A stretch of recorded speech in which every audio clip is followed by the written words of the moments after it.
मेरठ में 400 लोगों के धर्मांतरण के आरोपों का मामला लगातार तूल पकड़ता जा रहा है और इस मामले में जो सियासत है अब वो भी गरमाने लगी है। इस मामले को लेकर पूर्व कैबिनेट मंत्री और समाजवादी पार्टी के विधायक शाहिद मंजूर साहब का क्या कहना है, उनसे हम बात कर लेते हैं। शाहिद मंजूर साहब, एक दो नहीं 400 लोगों के धर्मांतरण का सियासत लगातार गरमाती जा रही है। निकाय चुनाव भी है, 2024 भी नजदीक है, लेकिन कितना बड़ा मामला इसको मान के चलने की 400 लोगों का धर्मांतरण योगी जी की सरकार है?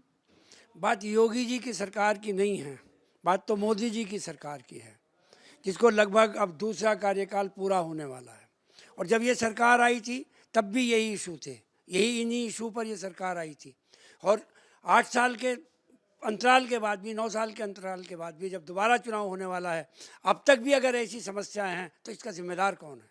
अगर गरीब लोग हैं, वो रोटी से रोज़ी से परेशान हैं और उनमें लोग संपर्क करते हैं, संपर्क साधते हैं, रोटी रोज़ी की बात करते हैं और किसी भी प्रकार का प्रलोभन और लालच दे के या सेवा करके अगर कोई इस काम को कर रहा है तो सरकार की जिम्मेदारी है कि ऐसी वो को रोकने के लिए, तमाम ऐसी बातों को रोकने के लिए जनता का ध्यान दें, रोटी का रोज़ी का इंतज़ाम करें। और जहाँ जहाँ गरीब लोग हैं, ख़ास तौर से उनको जहाँ रोटी रोज़ी की परेशानी है, मकान की परेशानी है, नारे बहुत हैं कि हर घर पर छत हो जाएगा, हर घर में छत होगा, हर घर में नल होगा।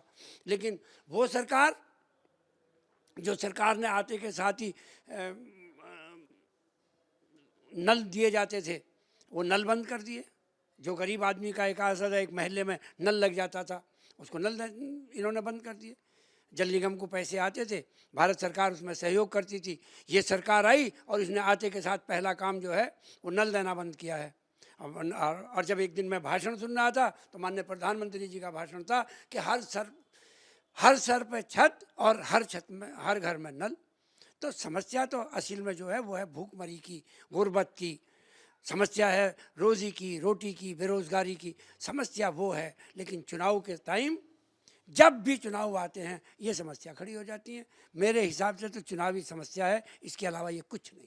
वैसे आप इसे किसी की नाकामी मानते हैं, किसी की लापरवाही मानते हैं? 100% गवर्नमेंट की नाकामी, और इस गवर्नमेंट की नहीं, 75 साल की आज़ादी के बाद में अगर ये समस्याएं हैं, लोगों को रोटी और रोज़ी की समस्या है, लोगों को भुखमरी की समस्या है, तो ये सरकारों की फेलियरिटी है।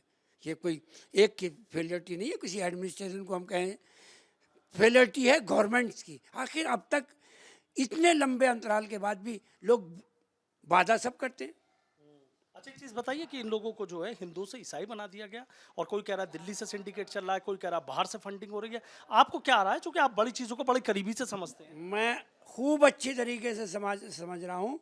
ये सिर्फ और सिर्फ चुनावी मुद्दा है, इसके अलावा कुछ नहीं है। नाकामी तो मान रहे हैं 100% गवर्नमेंट्स की, इस गवर्नमेंट की नहीं, गवर्नमेंट्स की। जब से मुल्क आज़ाद हुआ उन सब गवर्नमेंट की नाकामी है कि अगर आज भी लोग बगैर छत के हैं, बगैर पानी के हैं, गंदगी में जी रहे हैं, भुखमरी का शिकार हैं, कुपोषण का शिकार हैं, तो ये गवर्नमेंट्स की जिम्मेदारी है। गवर्नमेंट्स की जिम्मेदारी होना क्या चाहिए इस मामले में?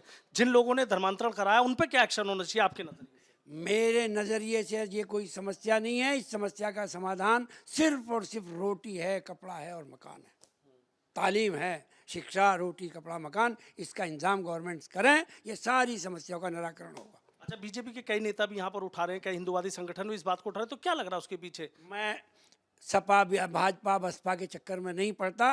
मूल समस्या इस मुल्क में रोटी रोज़ी की है और जो सरकार आती है वो रोटी रोज़ी की बात करती हैं, कपड़ा मकान की बात करती हैं, शिक्षा की बात करती हैं और सरकार में आने के बाद सब भूल जाती हैं। इसको चुनावी स्टंट मान? 100% चुनावी। जैसे जैसे 24 करीब आएगा वैसे वैसे ये समस्याओं का जो छोटी हैं वो बड़ी होती चली जाएगी। बहुत बहुत शुक्रिया। तो देखिए, शाहिद मंजूर साहब है, सीधा कह रहे हैं कि ये चुनावी स्टंट है। जैसे जैसे चुनाव नजदीक आएगा इस तरह का जो मुद्दा है वो गर्माता चला जाएगा, लेकिन सीधा वो इस मामले में सरकार को घेर रहे हैं, सरकार को निशाने पे ले रहे हैं कि जब इतने दावे, इतने वादे किए गए, अगर लोगों की रोजी रोटी का इंतजाम कर दिया गया था तो फिर इन परेशानी लोगों ने आखिर धर्म परिवर्तन क्यों किया? बात चाहे जो भी रही हो, लेकिन हाँ, बैठे बैठाए विपक्ष के हाथ एक मुद्दा लग गया है और धर्मांतरण के मामले को लेकर तमाम नेता सरकार को अब घेरने में जुट गए हैं। वीडियो जर्नलिस्ट सत्येंद्र सिंह के साथ सनुज शर्मा, एबीपी गंगा, मेरठ।